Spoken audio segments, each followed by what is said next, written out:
So now that we've handed out all the paper and pen, we're going to just set that down for now.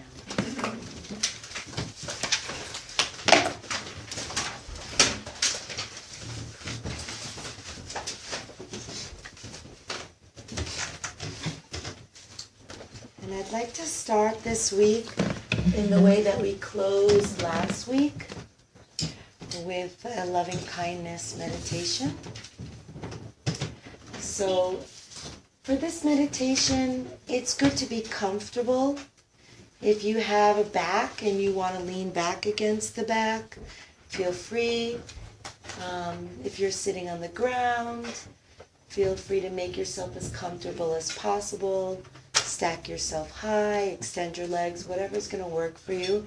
It's really hard to get a nice, warm, fuzzy feeling in your heart when your body is aching. So we really want to try to be as comfortable in the physical body as we can, and then whatever struggles we have with the heart, we have to deal with. So let's start by closing the eyes.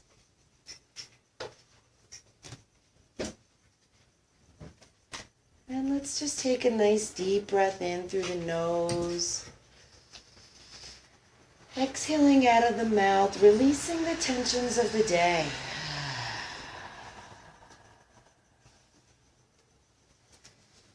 And then another nice deep breath in.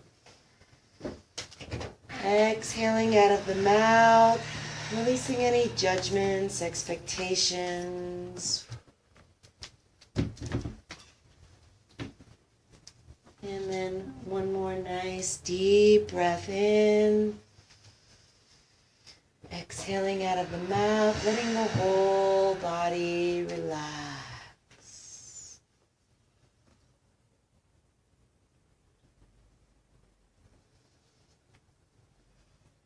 Notice the hands resting on the legs,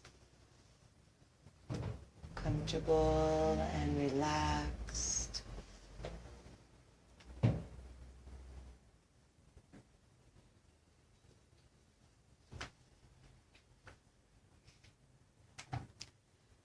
Notice the feet, the buttocks, everything that's resting on the ground.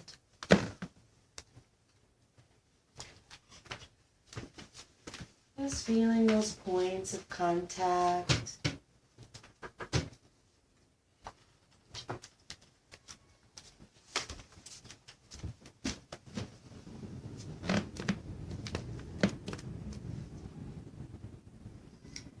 And bring your attention to your breath, first noticing it in your belly.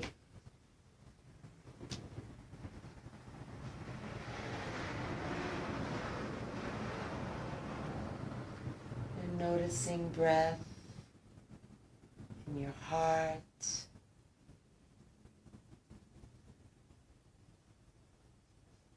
And see if you can keep your awareness resting in the space of your heart. The heart may feel tight, constricted.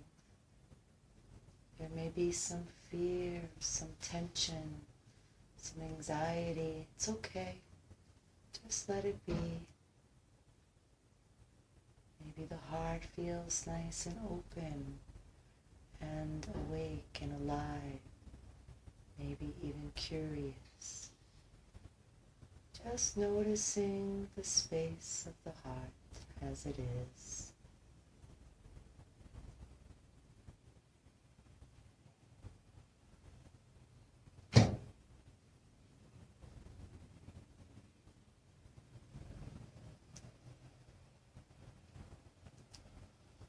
And then letting your heart be filled with the wish that you be happy, filled with your genuine intention for your own well-being.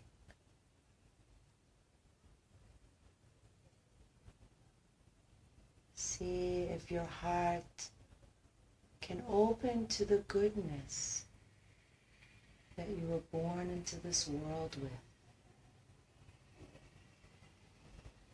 The innocence and the purity of that newborn baby. And see how your heart wishes for him or her to live life with ease and peace.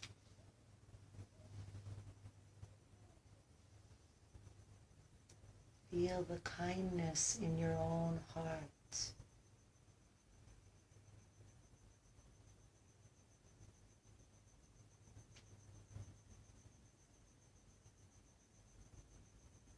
If you're struggling with offering these well wishes to yourself, that's okay. Think of someone in your life that it's easy to wish well for. Perhaps even a pet or a child.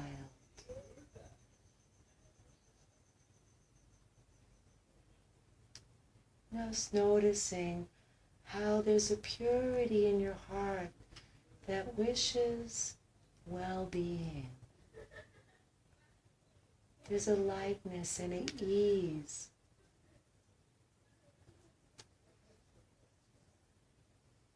And you can just let that lightness grow. Let your heart open to your own inner kindness. Your own feeling of humanity.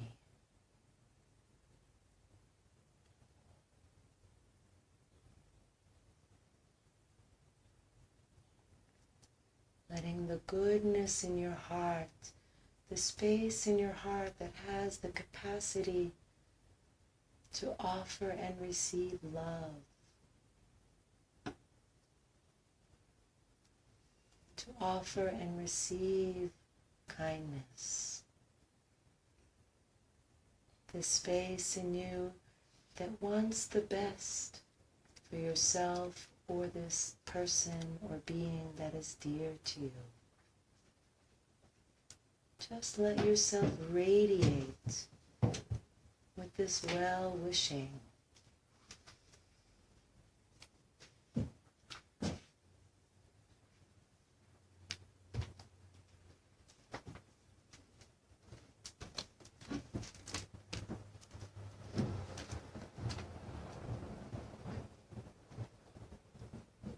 And then see if your heart can recognize that all beings, just like you, have struggles, have heartache, have grief, have sorrow. And all beings also want to be well, want to be healthy. Every insect that crawls wants to be fed, wants to be alive, wants to thrive.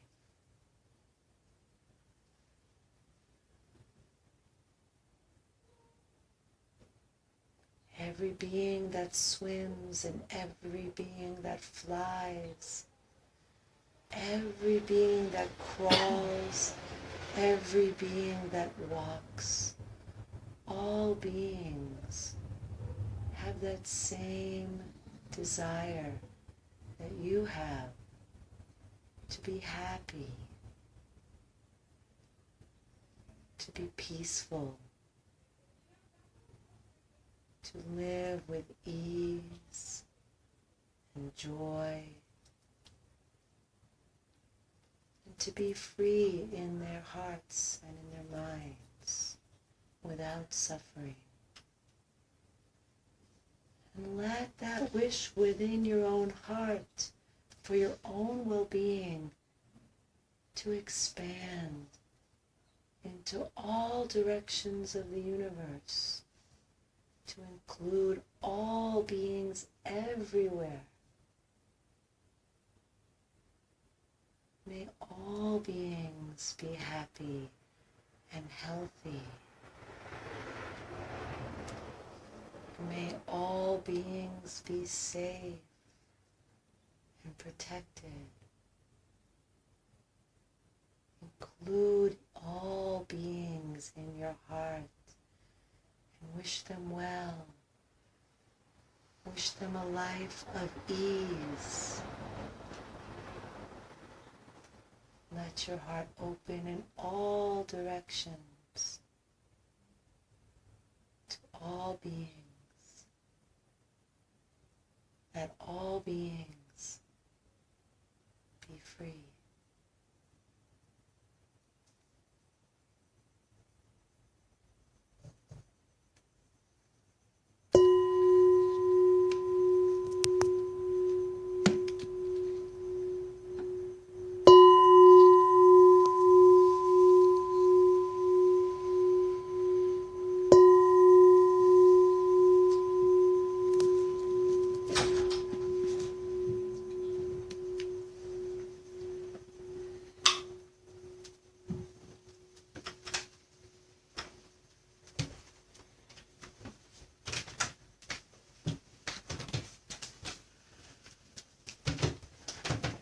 I mentioned last week, but I want to repeat it again this week, particularly because some of you were not here last week, and also because it's just good to remember that sometimes when we access places in our heart intending to cultivate good feelings and loving feelings and kind feelings, what comes up is the opposite. And that's okay. It's actually a blessing, because what's happening is that whatever is in your heart that's standing in the way of loving kindness is being uprooted. So if what you're feeling during practices like this are all the feelings that are opposite what I was describing, then you're experiencing the practice of purification. And it's good to keep doing these kinds of practices, whether it makes you feel loving and open and kind, or whether it brings up the opposite. You keep doing it until the opposite eventually gets uprooted enough that the space is cleared for the loving feelings to come. So it's not an opportunity to judge yourself. It's just an opportunity to be with yourself once again, with kindness, with gentleness, with acceptance, and compassion, and understand that things have happened to us that have hurt our hearts. And sometimes our hearts are not always open to feeling the love and kindness that is our nature, buried sometimes beneath the scarring and the trauma. So it's just an opportunity to let those traumatic events to purge and be with yourself with compassion.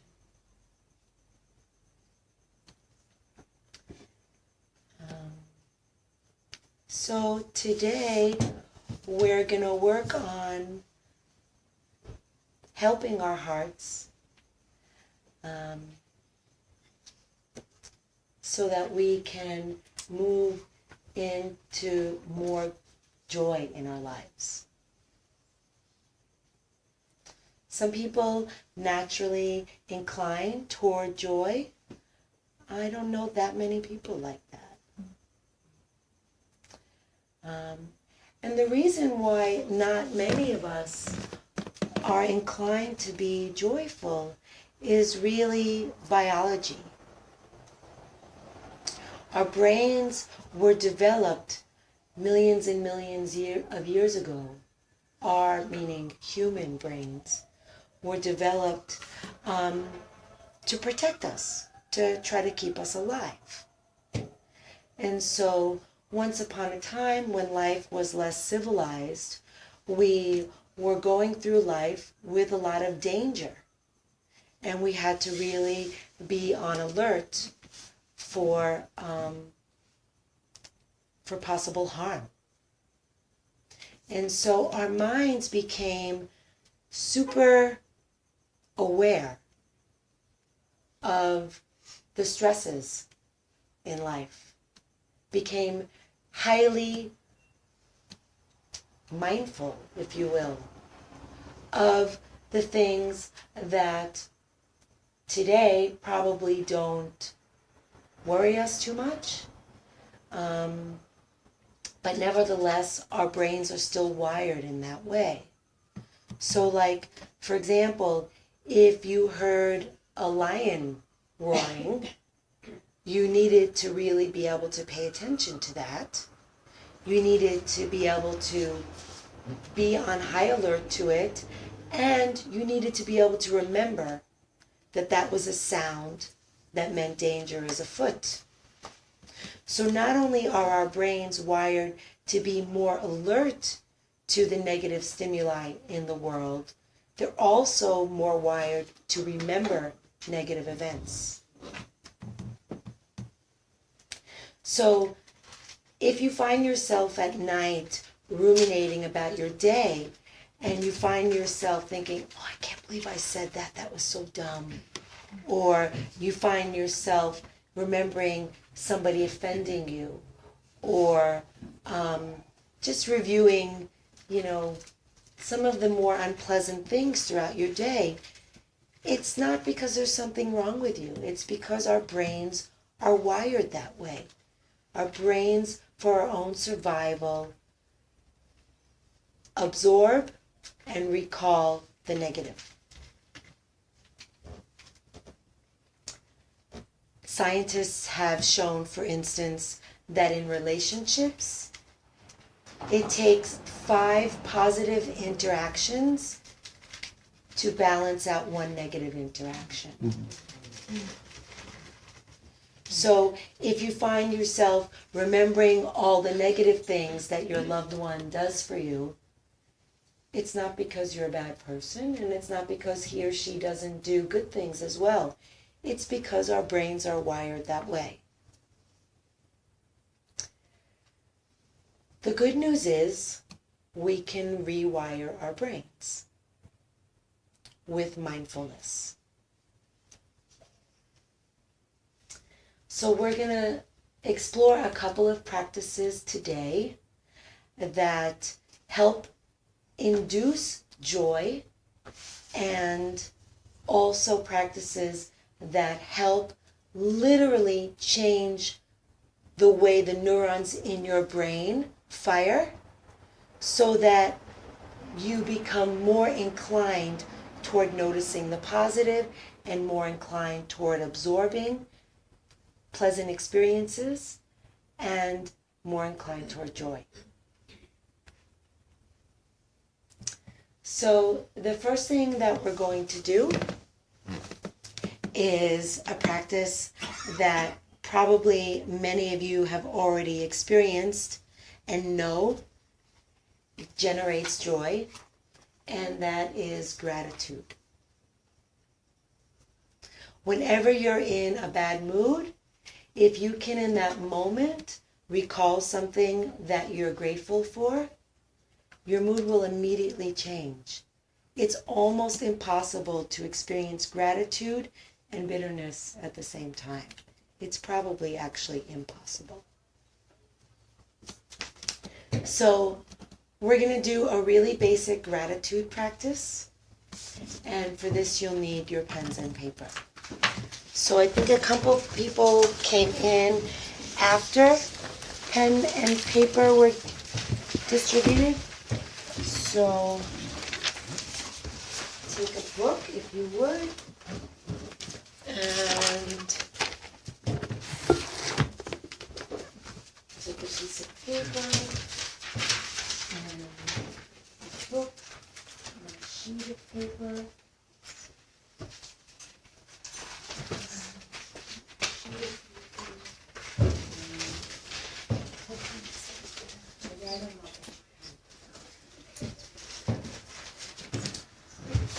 Wow, we have the very last pen.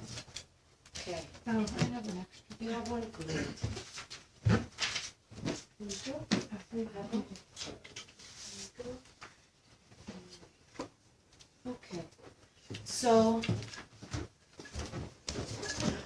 what we're going to do is we're just going to free write. Don't start yet. I'm going to ring the bell once. And when I start, I want you to start writing what you're grateful for. And then when I ring the bell, just put the pen down and let it go. Okay?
your eyes a minute.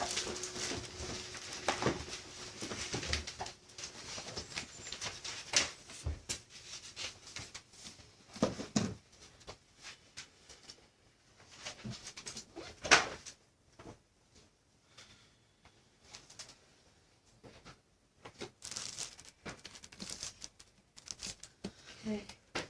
Open your eyes. Let your awareness rest in your heart.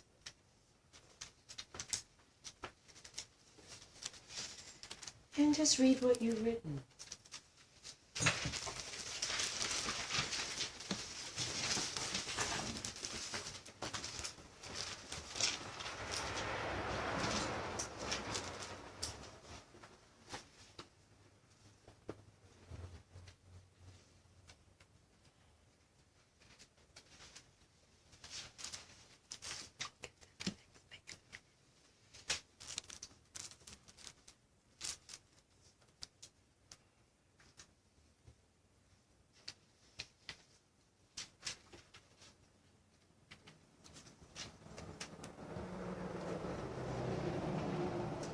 Take your words into your heart.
So one of the great things about joy is that we get to borrow it from other people too.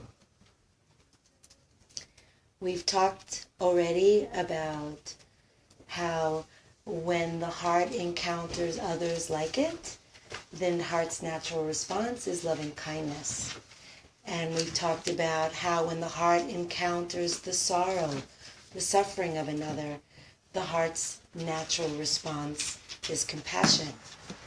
These are two of the four Brahma Viharas, or heavenly abodes, which are just states of mind that we're trying to cultivate for our heart. And so the third one that we're exploring today is called sympathetic joy. It's the heart's response to another who is experiencing something fantastic in their life. Somebody tells you they're getting married, having a baby, got a new job, just bought a house. Opportunities to be joyful. So it's sympathetic joy. It's borrowing the joy of another for your own joy. It's your heart's happiness that somebody else is experiencing joy and kind of tagging along for the ride. Now, this is also something that not everybody has an easy time with. We have other tendencies like bitterness and envy and jealousy that can sometimes get in the way of experiencing sympathetic joy. It also can be easy for us to experience joy for one person and hard for us to experience joy for another person. If you think of somebody as a bad person and good fortune befalls them, you might grumble and think, why does that person have such good fortune? They don't deserve it. Rather than just let your heart be happy that somebody's happy. So, like with loving kindness and compassion, it's a practice to let your heart open to the joy and the good experience of others. A way to look at it is, why not have more joy in the world? No matter who is experiencing this good fortune, better that there be good fortune than bad fortune. Because ultimately, it's about your heart and how your heart feels. Your joy for another person doesn't take away their joy or add to their joy. It just benefits you. So if somebody else is experiencing good fortune and you're experiencing bitterness or jealousy or envy or judgment, then where does that leave you? Somebody that you don't like wins $100,000 and you're irritated. They're happy, you're irritated. Who benefits from your irritability? It's just, there's no point in it. So you're always working to cultivate your own best expression of a full heart. So a full heart in response to suffering is compassion. A full heart in response to, something advantageous is joy. So it's something that I'm just going to put out there and encourage you to look for. Look for the opportunities to borrow joy from other people's good fortune. When you walk down the street and you see people hugging and greeting each other with delight, take it in. Let your heart be joyful. When you see children playing, let yourself be joyful. When you see dogs running around at the beach, let yourself be joyful. Because if you're stingy with your own joy, you're only hurting yourself. I was just going to note that I caught myself doing that at the airport. I do a lot of work at the airport. And you always see people coming together, you know? And it's just, you're bombarded with it. You know that, and then by the same token, there's a lot of people that are leaving one another, and you can kind of share a little bit in that, they're together right now, but you know that they're about to part. And just today I was driving by and I saw these two coming together. It's like, whoa. You know, instead of being like, I wish that was me. You know, I wish I was getting off that plane or whatever. It's just, look at them. Yeah. It's nice. Yeah. It's a real joy practice to watch people in love. And it's also, for some people, a real trigger. When you see other people's joy or love or good fortune, it can really make you sad if you let it. And you can go toward self-pity, and you can go toward envy, and you can go toward bitterness. But you can also appreciate, there's joy happening. And let your heart light up from another person's joy. I love that example of the airport because it's everywhere. So I'm going to give you guys an experience of sympathetic joy. And it might make you a little uncomfortable. If you really, really don't want to do it, you can sit it out. That's fine. You can also just notice that it's uncomfortable and that you're at an edge and just do it anyway. You'll see. So what I invite you to do is pair up with somebody that you don't know. Just turn towards somebody And you know what? If you want, some people can get up and go outside and sit on the porch just to make more space. You guys have a lot of space in there, but where it's crowded in here, maybe just moving out, making more space. Just turn towards somebody.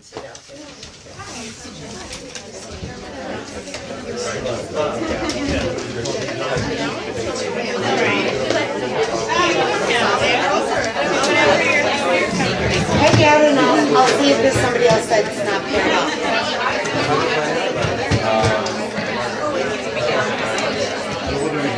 Does anybody need a pair?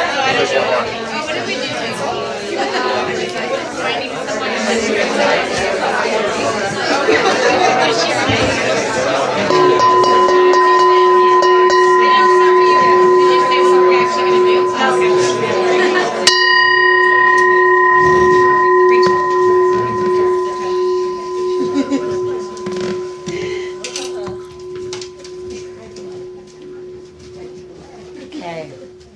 So I realize I haven't told you yet what we're going to do. And once I tell you, you might want to bail.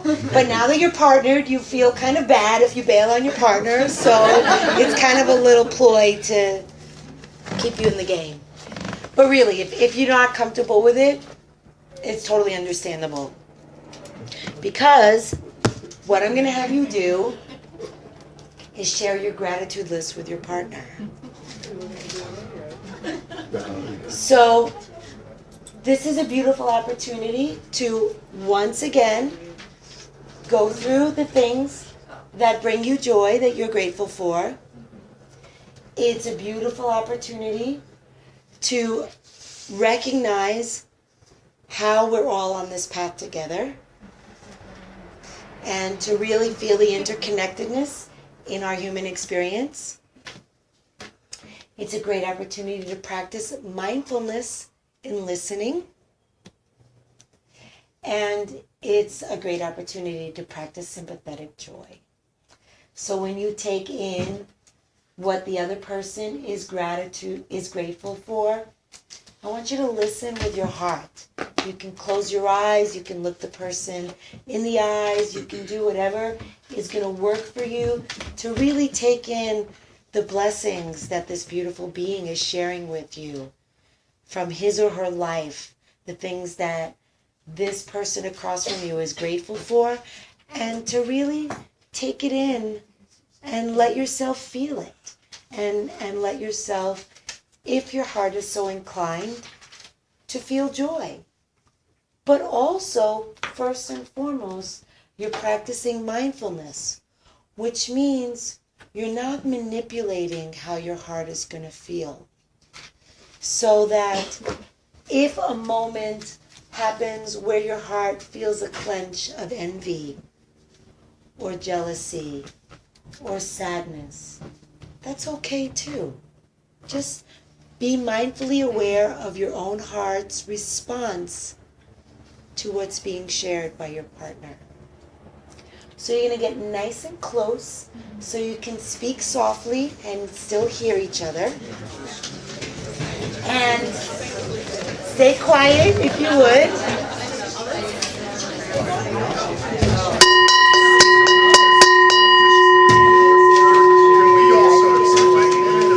You're just going to read what you wrote. So the question was asked if we just read it or explain it. And I would suggest just reading it, unless there's something that is clear that it makes no sense unless you explain it. But we're not going to take an hour and go into the story about it. You know, just basically state what you've written on your paper. And, you know, you might modify. Like, one of the things I wrote is, I'm grateful for Oscar. Oscar is my cat. So I might, in sharing that, say, I'm grateful for my cat, Oscar. Okay? Things like that. Now, the person who is facing a window will go first. So windows are this way in that room, windows are that way, and windows are that way. Does everybody know who's going first? Yes. So,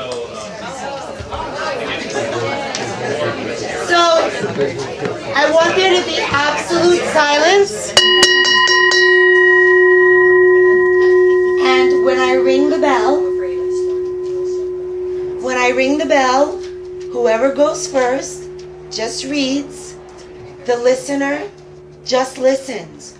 The listener, very important, does not comment. Okay? The listener just listens. Listening with your heart. When I ring the bell again, even if you're not finished, please just be silent. And then both of you close your eyes and just feel. When I ring the bell again, you'll change sides and you'll begin. So there's no talking going on. It's a mindfulness practice. One person reads, one person listens. The bell is rung, everybody becomes silent. The bell is rung again, the next person goes, and so forth. We got it? Mm-hmm. Great.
And then you can, if you want, you're allowed to just keep going and it's just going to bring. So if you want, you can just kind of brainstorm.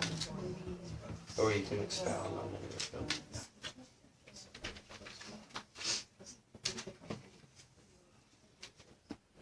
Tell me more about your thing. What you're grateful for.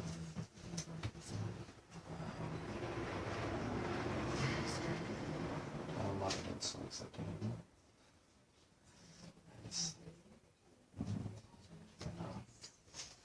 my brother is understanding. He's easy.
I'm grateful for mobility.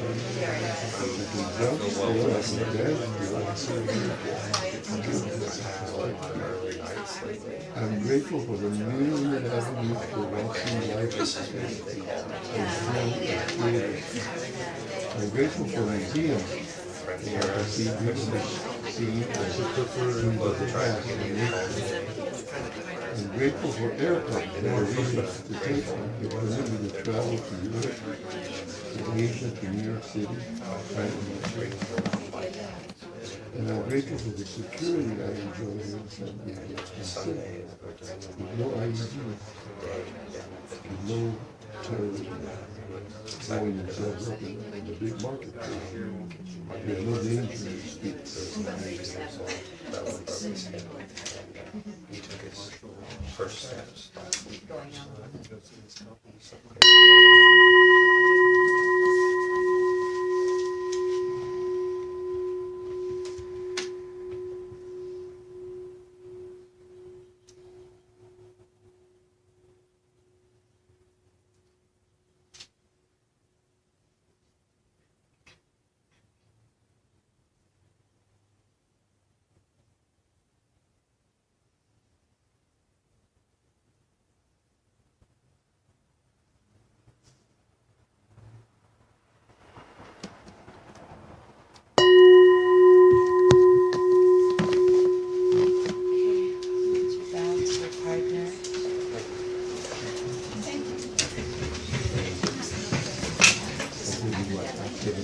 Can we quietly return to our seats? No, it's beautiful.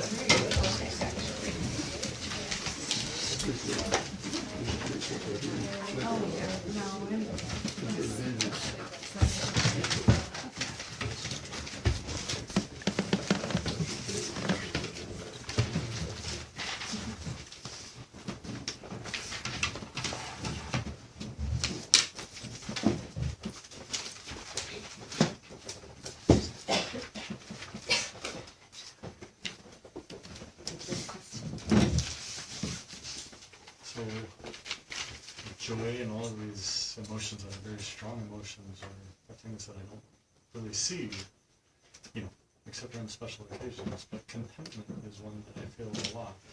It seems to be one that people struggle with, either empathizing with or sympathizing with. Mm-hmm. It seems to be not okay just to be content. Is it? I mean, when I see somebody that's content, I find myself actually being very happy. Mm-hmm. I don't know. Is there? I mean, I think in this path, what we're striving for mostly is contentment. Most of the things that people find happiness from are fleeting, and they're outside of ourselves. And contentment is abiding. It comes from within, and it's pretty steady and pretty even, and it defies the highs and lows. And I think you're right that contentment is the real happiness. But joy is considered actually different than happiness in this sense, in that joy is something that comes from within the heart, and that is not, bless you, is not based on what you get and what you do. And, you know, joy is conducive to contentment. And it's also conducive to mindfulness. So when, you know, last week we did some practices that created a little bit of a bliss feeling, and we did this metta. Generally, a mind that is inclined toward joy is a mind that is easier to become still and present, and then ultimately content. Most of the practices that we're doing every week are leaning toward contentment. But I think it's important to recognize that joy can be a practice too, because we have so much difficulty, and we're likely to encounter a lot of that difficulty when we're doing our meditation. It can feel really dry, and it can feel stressful sometimes. And so it's good to remember that there's also this nice balancing point of joy that can be cultivated and taken in. This might be a question that you've already covered in the past, but when you gave like the first meditation that we did today, and you know you're I can't think of anything else of what you're saying, so my mind doesn't wander whatsoever. But when you're all alone and you're wherever you are at home and there's like no one there, is it like ordinary or normal, or that's, you know, for lack of a better adjective, to search out, you know, like taped guided meditations? Yeah, of course. It's really, like you say, it's easy for your mind to stay focused when you're listening to something. So if it helps you to listen to something, sure. It's great. Hopefully this will get posted on YouTube. You could use this one if you want, that we did today, or anything else. I mean, the internet is filled with thousands of guided meditations. The other thing that I offered last week is that if you're interested in learning how to do the loving kindness practice with mantras, so that your mind is occupied with words and not wandering, I'm happy to share that with you. I just have limited time, and we ran out of time last week and didn't want to spill it over into this week. And so if you would like me to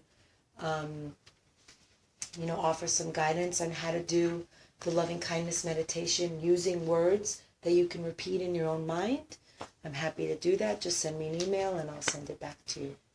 But ultimately, that doesn't have the same effect as trying to concentrate on your breath or your whatever, whatever you're choosing to concentrate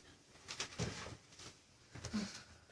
Well, everything's going to be different, but every day your meditation is going to be different, and it doesn't need to be the same. And the fact is that when you meditate on a mantra, like the loving kindness mantras, that becomes the object of your meditation, and the words are like the breath. It's more of a concentration practice than what we've been learning in the first 6 weeks of an insight practice. Like I said, the mindfulness of everything is intended to inspire insight, whereas the loving kindness meditation is intended to open the heart and to help focus the mind. So yeah, they are different. So the more the merrier. Yeah, it's just different tools. There is no ultimate. Yeah. There's no ultimate. It's just what's happening when you're doing it. Sometimes it's just in, out, like you suggested. Just stay in, out, in, out. That's getting me started now. That's not very ultimate. It just, that wasn't what I meant, but I mean like varieties and spice of life, and yeah. Yeah. Whatever makes you feel good when you're doing it, I would think. Yeah. I mean, the idea is to give you tools and use what's needed when. You know, when you need to cut a piece of paper, you're not going to pull out your hammer. You know? So, you know, if you feel like your mind is unsettled or that you're really grumpy, you might try the loving kindness meditation and then maybe merge from there once you feel yourself settling and your heart opening a little more into Vipassana.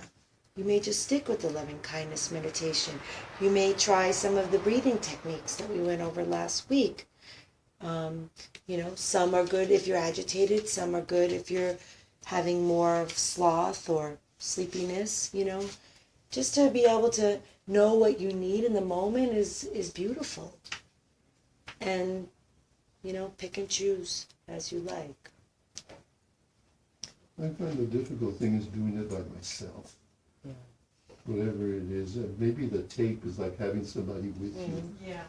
You have somebody on your side and you sort of, there's somebody there with you that's doing it. And I think that's a nice thing about the voice. Because I find it much more beneficial when Sue is leading us, you know, than with a group. I just have my Monday, Tuesday, Wednesday, Thursday, and I go to a group. Every night. Yeah. No matter how the Dharma talk goes, and that's a variant, but the meditation's always the same. Yeah. So that brings me to something I wanted to suggest, going back, if I may, for a second, to the gratitude practice.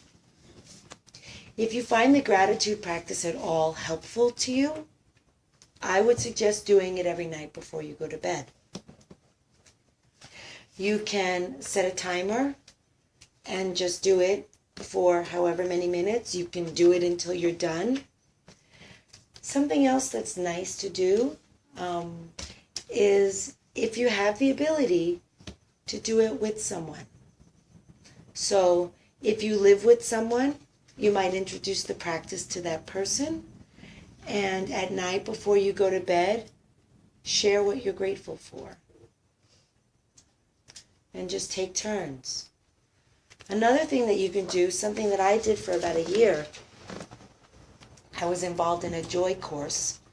And as part of the course, I had a joy buddy. And my buddy was in Santa Barbara. And now we're friends and we've met and seen each other a few times. But at the time, we'd never met. But we shared our experiences at first over the phone and then over Skype. And when we got to the place where we were doing gratitude as our joy practice, every day we emailed each other what we were grateful for. So you can set that up with somebody that you don't live with too, so that you have somebody that you're accountable to, and you also have the joy in your own gratitude, and then you have the sympathetic joy in getting to read what they're grateful for. So you get a double whammy. So I want to encourage you, if it works for you, to continue. You can just do it for yourself. That's totally fine. Just make a list at night of what you're grateful for. But you get that added benefit when you're sharing, of opening your heart to the other person. I just wanted to share gratitude with you for even suggesting that practice. I practice that with my daughter every day before we go to sleep. We say what we're grateful for. And so you saying that that's a good practice gave me the good feeling of saying, okay, you're doing a good job. So just that I was doing it there. If it like not, if, you know, writing, I find it like writing this whole list is too bad. I try to just at least find, you know, time to write down one thing that I'm grateful for a day. Yeah. And make that a practice. Thank you. Yeah. Never had that idea, but the Obamas, I heard they do every single day. They go around the table and they do something prickly and something sweet that happened that day. And so I started doing that with my wife, and she's actually introduced that to like a bunch of people with their carpool and everybody. But it also for the most people, it's like they realize how little significance the prickly things are and how much better. That's kind of nice too to add in the sour, the sweet and the Mhm. sour. And, Yeah, yeah, that's cool. that is nice. Thank you, Phil. Yes. I struggled with this gratitude exercise. I felt the detachment, except for one item, same as if I was doing a cost-benefit analysis. And the one thing that stirred up something was kind of bittersweet. It wasn't joyous. It was a lesson. Grateful for learning the lesson. It's kind of bittersweet. So it bothered me that I couldn't plunge into it and Right. feel supposedly. I thought I should be feeling the purpose of Right. Did you guys hear what he said? So I'm going to say the same thing that I said last week about the Metta, the loving kindness practice. Fake it till you make it. You know, it's a practice. You know, you're doing it right now for the sake of doing it.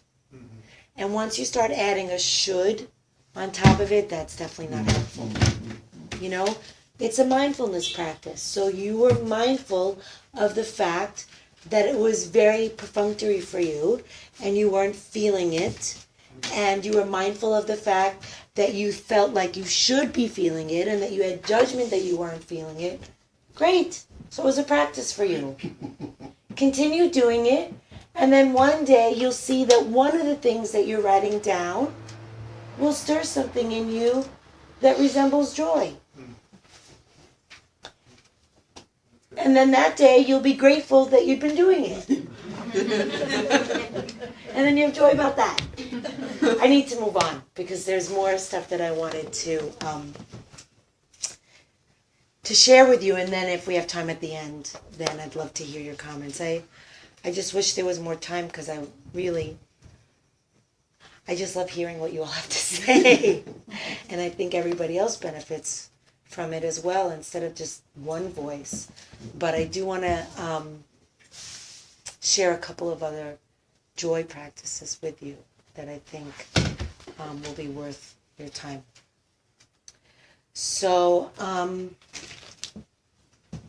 this is a practice that scientists have actually shown helps rewire the brain.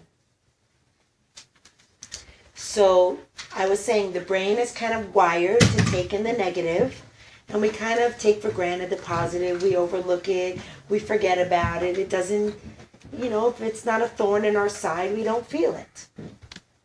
So this is a way to train the brain to recognize and start to incline toward joy. And it's called taking in the good. So most of the time at the end of the day, like I was saying before, what we remember are the crappy parts of the day. The reality is that most of your day is filled with neutral or pleasant experiences. If you really could remember all of it and take inventory, like Bob was saying, and just write it all out at the end of the day, most of the day was pleasant or neutral. So what we need to do is to practice paying more attention to those things. So you have a good cup of coffee in the morning. You smell it. You take it in. You taste it. You savor it. This is goodness. Now, this is not the same as greed. They're like close cousins, but they're different.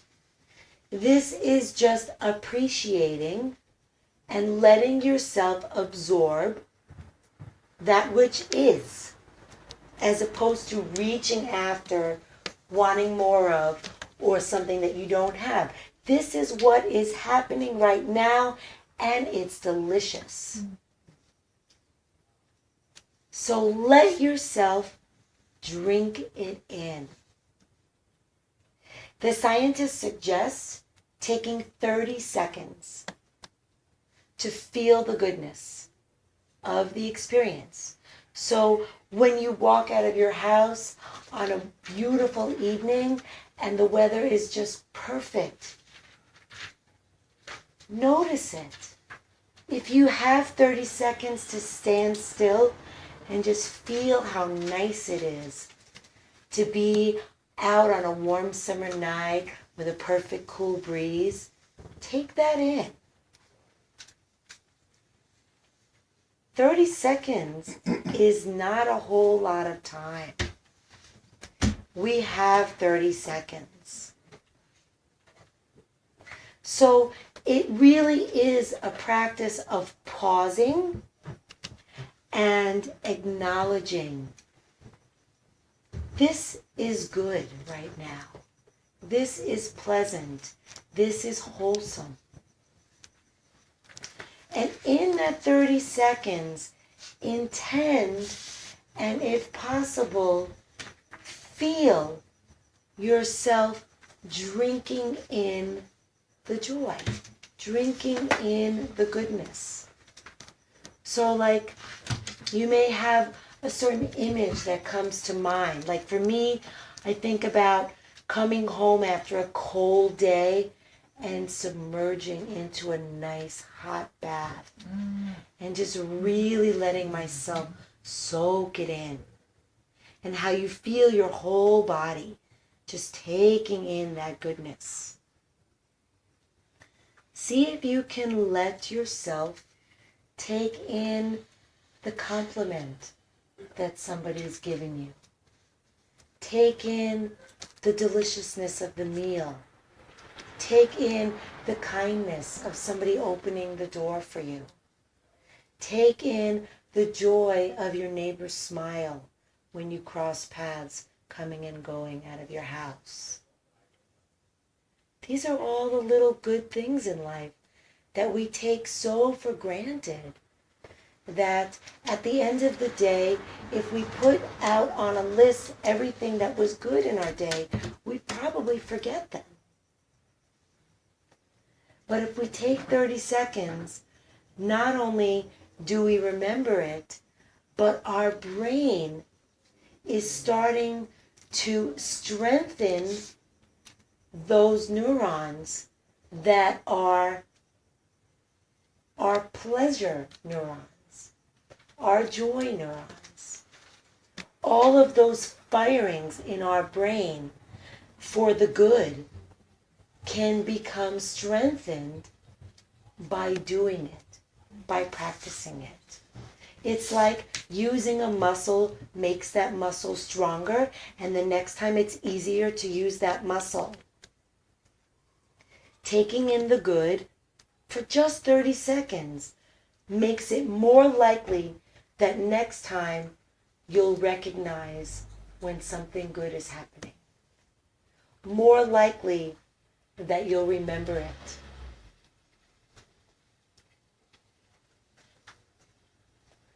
So let's just do a quick practice right now. And you don't even have to put down your pens. It's not formal. Just close your eyes.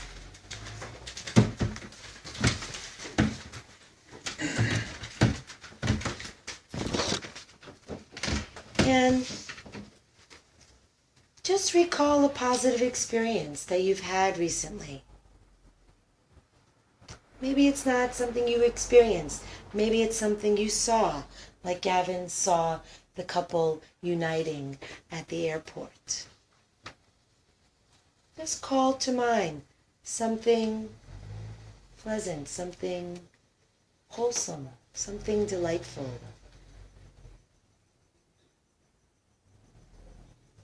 And notice how it feels in your body to bring up this recollection. If it's not feeling joyful, skip this one and pick another one.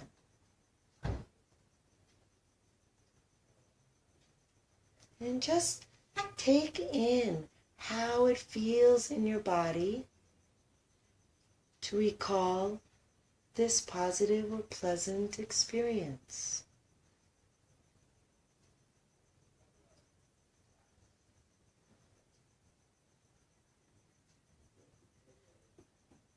Let yourself drink it in. Let yourself be filled with it.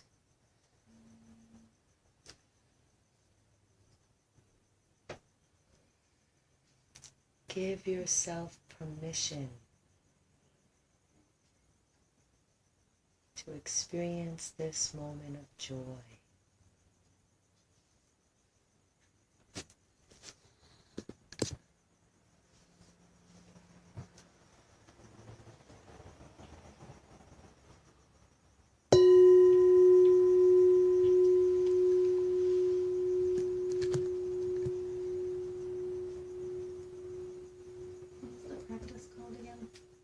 Taking in the good.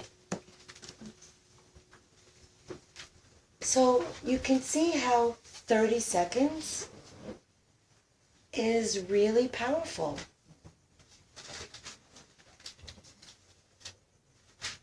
It changes how you feel physically. It changes how your brain works. So that's the first practice for taking in the good.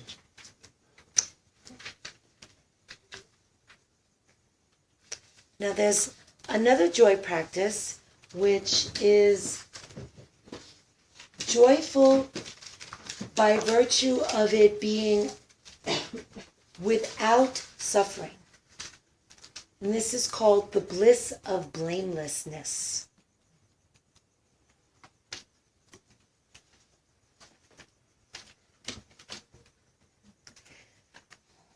You notice sometimes when you do something good for someone, when you do something kind, when you're about to do something that's maybe a little bit cheating or maybe a little bit dishonest, and you hold back and you don't. There's a good feeling.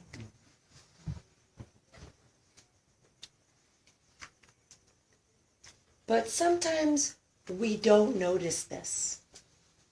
Sometimes we don't notice how the absence of causing harm contributes to our well-being and plants the seeds of joy. So I wanted to talk about this a little bit. And part of talking about this requires us doing a little reframing in our minds and moving away from thinking of things as good and bad, and instead thinking of things as skillful or unskillful.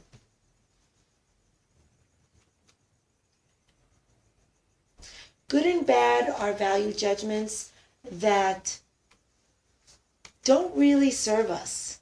When we think of bad, it makes us contract, and it doesn't necessarily inspire us to do better. It may.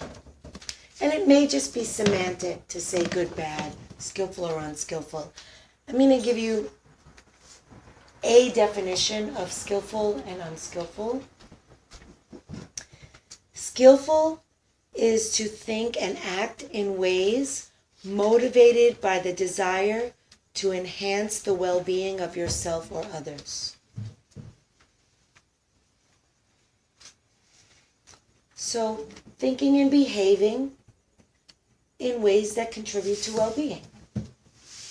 And unskillful is intentionally thinking or acting in ways that cause harm.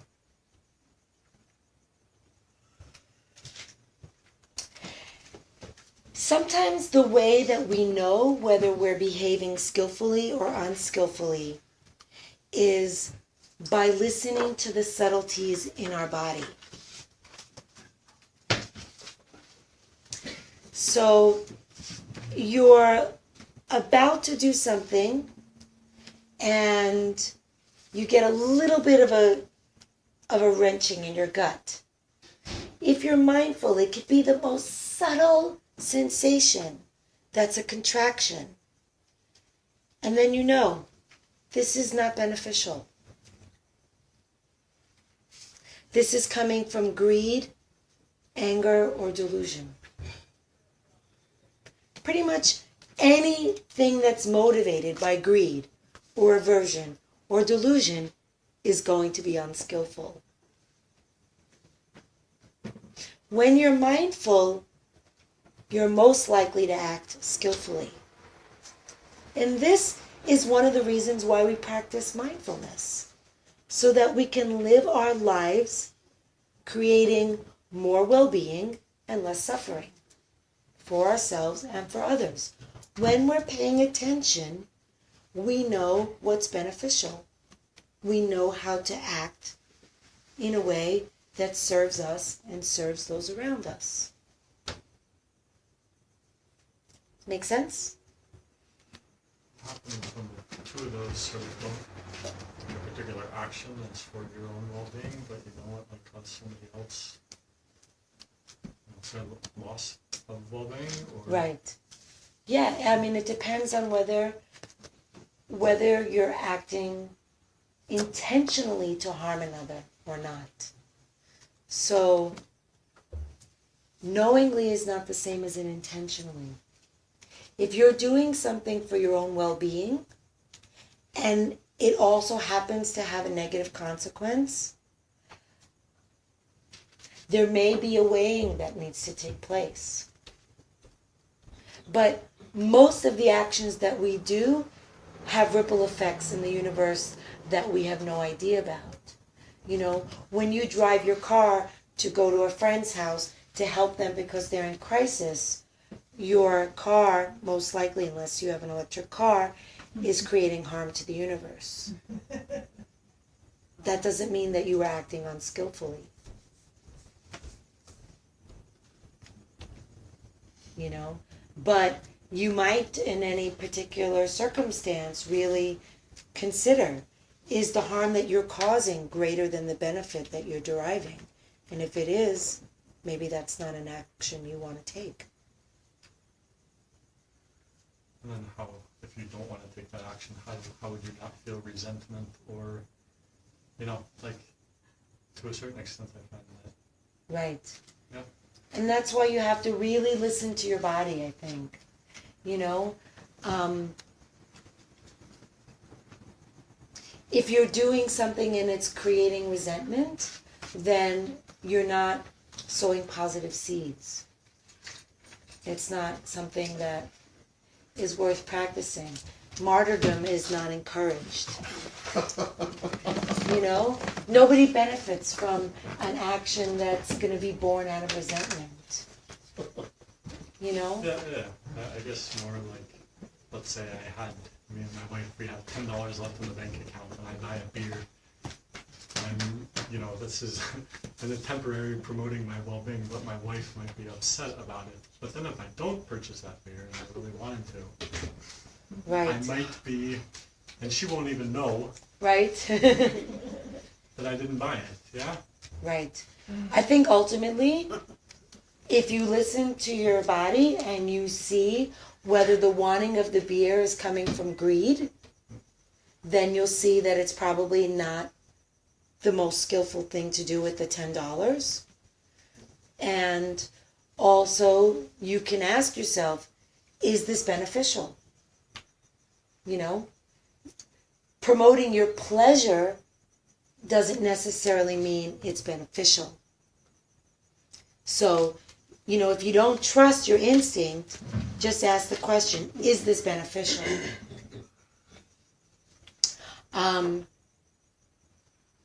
Let's do another practice. So again, close the eyes.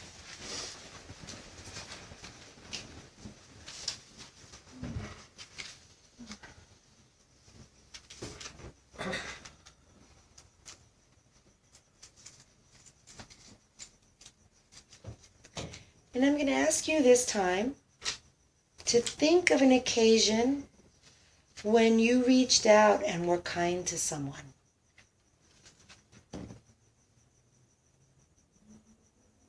Maybe a moment of generosity, maybe a moment of compassion. Maybe just giving a smile to a stranger on the street who looked down.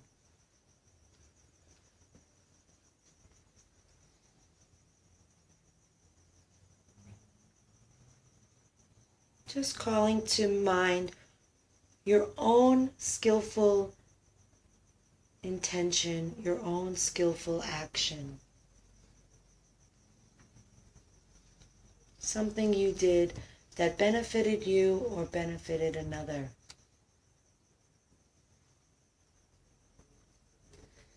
See if you can recall the pleasure you felt in your mind and body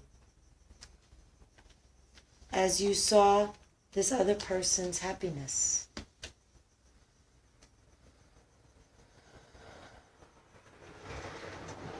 Or maybe there was a time you made a choice to be genuinely open and truthful. Take in these positive feelings. Notice how it feels in your body to have made the decision to act skillfully.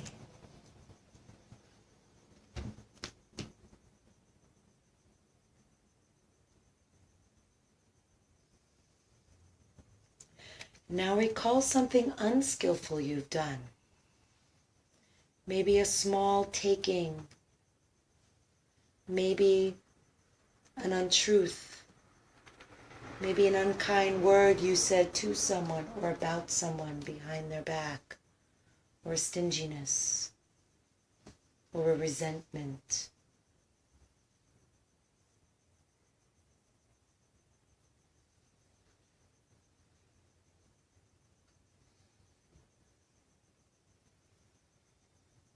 See if you can remember yourself. Maybe it wasn't even an act. Maybe it was a thought that was unkind. And recalling and noticing how it feels in the body.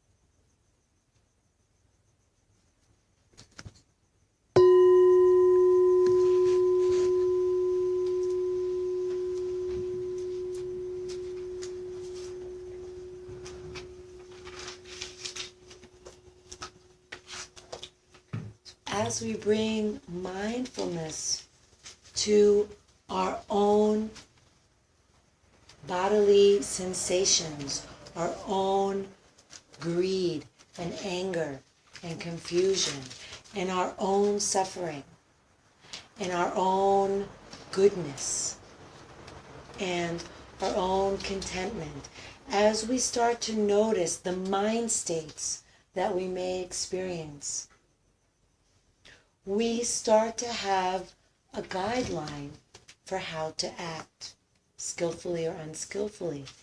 And then when you catch yourself acting skillfully, take it in. Take in the good. We're animals who can be conditioned.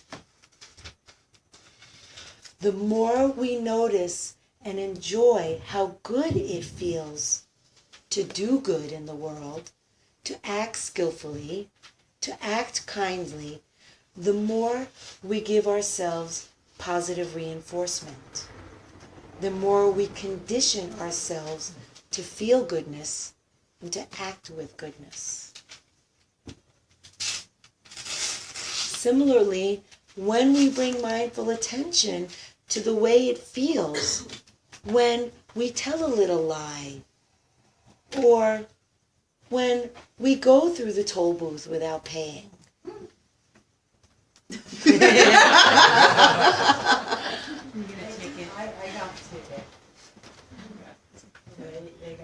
Yeah. You start to notice the subtleties. I mean, so subtle. I'll give you just a quick example. Today, the 6 o'clock meditation was starting, and I had to go out to the car to get some more pens. And it wasn't quite starting. It was like a minute to 6. And so I went through this room because they were still not quite settled in to start. And I went to the car and I got some pens. And it only took like a minute. And when I came back, I thought to myself, oh, I can just go back through the front door. But in that moment, I could feel, I wasn't sure if they started or they hadn't started. And there was just the subtlest little feeling in my body that told me they might have started already and it would be really rude if I walked through. And so I went around, and it wasn't a big deal. But if I wasn't paying attention, if I didn't have mindfulness, I probably would have walked through. And it wouldn't have been a big deal, but it wouldn't have been skillful. So you just pay attention. You let yourself walk through life aware of what your body is sensing and what you're feeling, and noticing where there's judgment, where there's greed, where there's spacing out, where there's confusion, where there's clinging. And you notice where there's joy and the kinds of things that bring you joy, and where there's contraction, and how your body may know, even where your mind doesn't,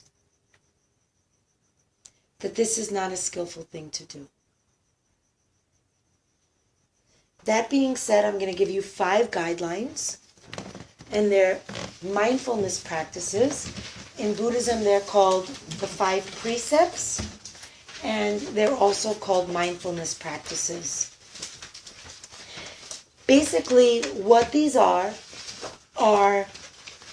things that will help you experience the bliss of blamelessness. They're behaviors which you can use as guidelines for how to be in the world. So the first one is not to commit harm, not to cause harm, not to cause harm to other beings, not to kill bugs in your house, not to have your actions contribute in any way to harm that other people are causing.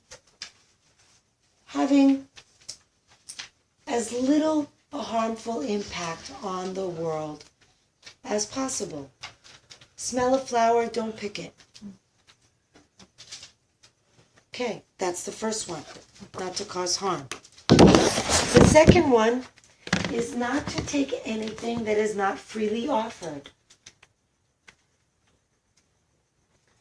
So, for instance, if you like the pen you're writing with today, and you leave with it, I probably won't notice, and it won't harm me.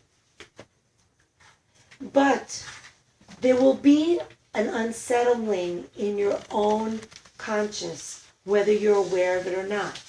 And that's why these 5 practices are offered, because it's understood that they will detract from your ability to be mindful, because you will be distracted by your own lack of goodness on an unconscious level. It is harder to be present when your consciousness is bombarded by unskillful behavior. So, do not take that which is not freely offered. Simply don't steal. But really, sometimes something is out there and it's not really stealing. But if you know it's not being offered to you and meant for you to take, don't take it. You'll feel better. I really take this precept to heart, and I see how much better I live because of it. The third one is to not engage in sexual misconduct.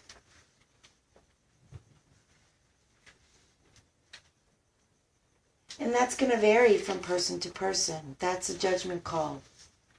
Generally, the guidelines are, obviously, don't sleep with somebody that doesn't want you to sleep with them. Don't engage in consensual sex where one of the parties is married to someone else. It's just a guideline.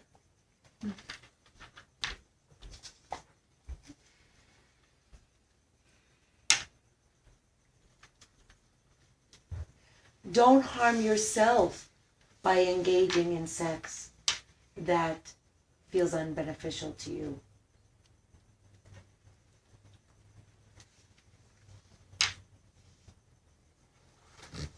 So I know people who are married, and I have a good friend actually that believes, based on her culture, that it is her duty to sleep with her husband, whether she wants to or not. And to me, it's damaging to her. And I don't actually think her husband would want her to do it if he knew. You know, so you have to consider that for yourself. What is right for you, what feels beneficial to you, and what is ethical, what is harmful. If there's a third party that's being harmed, it's harmful. Yeah. It's better than marriage, the third party. Because marriage, you know. Right. Marriage, I mean, if there's a third party yeah, that would be okay. harmed by Yeah. your coupling, then it's not skillful. Thank you. That's a good distinction. Fourth one is speak truthfully.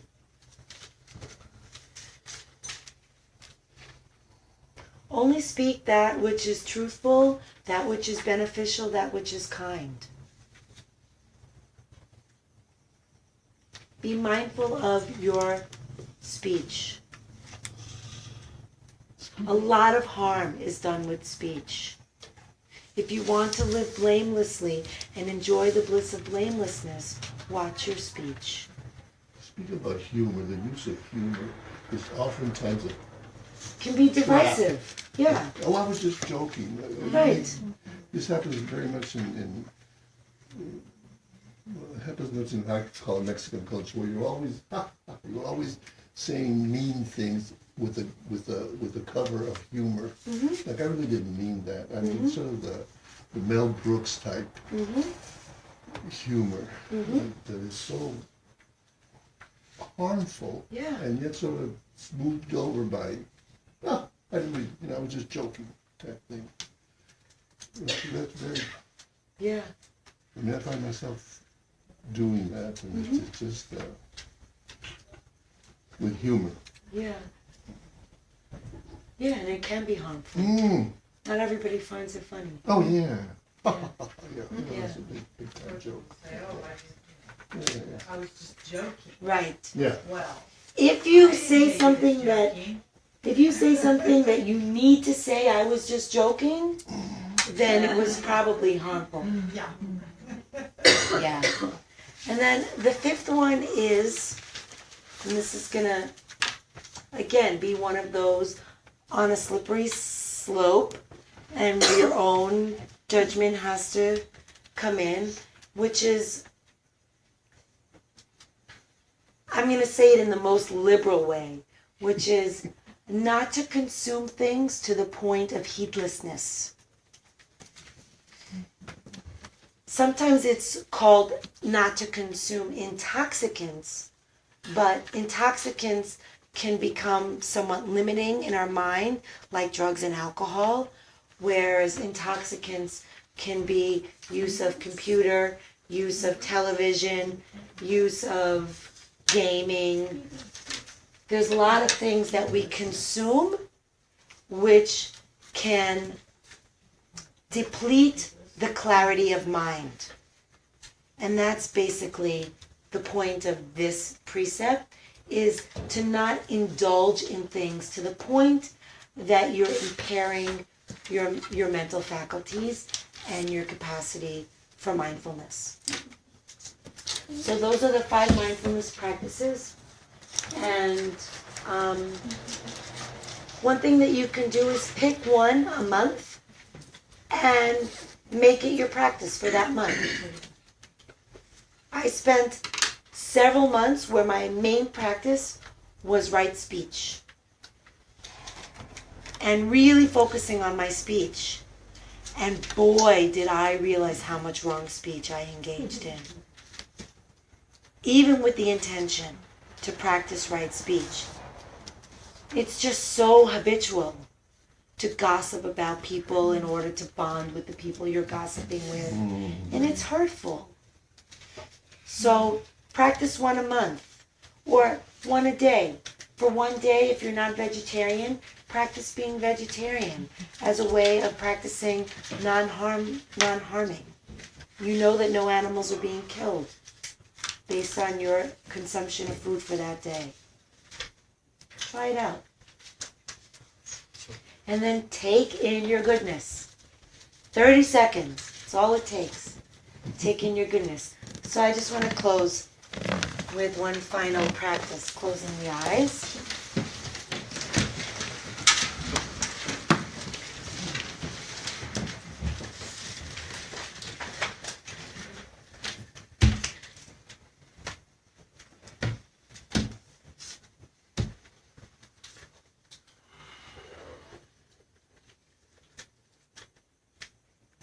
I want to invite you to take in your goodness for being here today. For the intention in your heart to learn tools for transforming your suffering. For all that it took for you to come here and to sit here and to be open to yourself, to be open to another, to be open to these teachings, and the place of purity within your heart that motivated your being here today.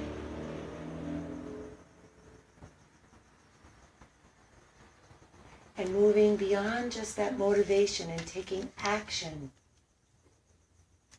for learning about yourself, learning about your suffering, and learning how to transform your suffering, to open to joy, to open to goodness, to practice gratitude. And take in all the things that you do to support your growth, to nurture your happiness, and to feed your well-being, day in and day out. And really drink it in. Drink in your goodness.